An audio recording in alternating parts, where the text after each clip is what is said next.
রয় brothers coaching সেন্টারে তোমাদের স্বাগত। আজকে আবার একটা নতুন ভিডিও নিয়ে আমি উপস্থিত হয়েছি। দ্বিতীয় চ্যাপ্টার ভূগোলের বায়ুমণ্ডল। এখান থেকে তোমাদের আমি 10টা শর্ট প্রশ্ন দিব। সেই 10টা শর্ট প্রশ্নের মধ্য থেকেই এবার মাধ্যমিকে 100% বায়ুমণ্ডল চ্যাপ্টার দিয়ে যদি কোনো প্রশ্ন হয় এর মধ্য থেকেই আসবে। তোমরা একটু পরীক্ষার আর বেশি দিন সময় নেই, তোমরা একটু তাড়াতাড়ি করে ঝটপট করে প্রতিদিন যে শর্ট প্রশ্নগুলো দেওয়া হয় তোমরা 5 মিনিট করে ভিডিওটা দেখে এবং শর্ট প্রশ্নগুলো রেডি করতে পারবে। চ্যানেলটির সঙ্গে থেকে লাস্ট অব্দি ভিডিওগুলো দেখবে এবং চ্যানেলের লাস্টে একটু সাবস্ক্রাইব করে দেবে। আর বেশি কথা না বাড়িয়ে আমরা চলো দেখি যে বায়ুমণ্ডল চ্যাপ্টার কোন কোন শর্ট প্রশ্নগুলো আছে। তোমরা তাড়াতাড়ি দেখে নাও যে এই সব শর্ট প্রশ্নের মধ্য থেকেই তোমাদের কিন্তু এবার 100% আসার চান্স আছে এবং 100%ই বলছি আসবে। দেখো শর্ট প্রশ্নগুলো কি। ওজোন ধ্বংসকারী গ্যাস কোনটি? সিএফসি, যার ফুল ফর্ম হচ্ছে ক্লোরোফ্লোরোকার্বন। ঠিক আছে।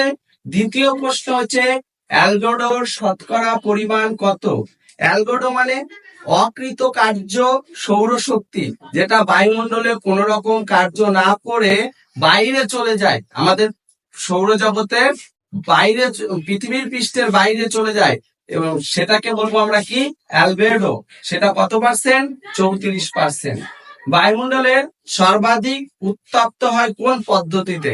আমরা পড়েছিলাম বায়ুমণ্ডল উত্তপ্ত হওয়ার পদ্ধতি বিকিরণ, পরিবহন, পরিচলন। তার মধ্যে কোনটি? বিকিরণ পদ্ধতিতে সব থেকে বেশি বায়ুমণ্ডল উত্তপ্ত হয়। শীতকালীন বৃষ্টিপাত হয় কোন জলবায়ুতে? এই প্রশ্নটাকে ঘুরিয়েও আসতে পারে যে ভূমধ্য সাগরীয় জলবায়ু অঞ্চলে কখন বৃষ্টিপাত হয়। এখানে প্রশ্নটা করানো হয়েছে যে শীতকালীন বৃষ্টিপাত হয় কোন জলবায়ুতে, সেক্ষেত্রে তোমরা বলবে ভূমধ্য সাগরীয় জলবায়ুতে। আর এখানে আরেকটা প্রশ্ন খুব ইম্পর্টেন্ট, আমি যদিও লিখিনি, পরিচলন বৃষ্টিপাত কখন হয় সেটা লিখবে। কোন জলবায়ুতে হয় সেটা লিখবে। নিরক্ষীয় জলবায়ু অঞ্চলে পরিচলন বৃষ্টিপাত ঘটে। বৃষ্টিপাতের পরিমাপ করা হয় কোন যন্ত্রের সাহায্যে?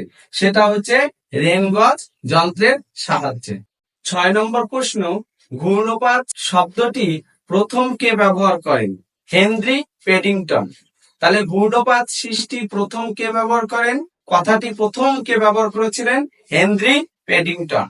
কোন স্তরে শক্তি মেঘ বা মাদার অফ অল ক্লাউড সৃষ্টি হয়? স্ট্রাটোস্ফিয়ার।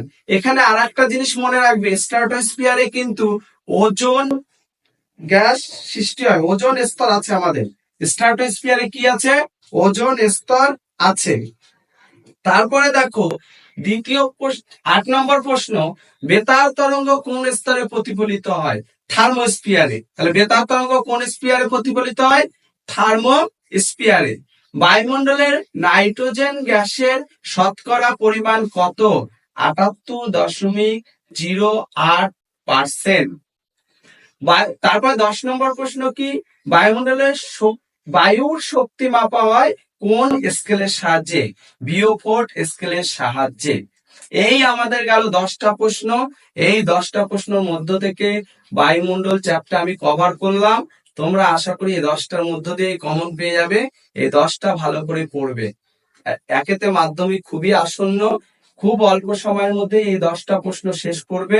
আর এর পরের এপিসোড গুলোতে হচ্ছে আরো প্রশ্নগুলো আসবে। তোমরা চ্যানেলটার পাশে থেকে সাবস্ক্রাইব করবে এবং লাইক করবে।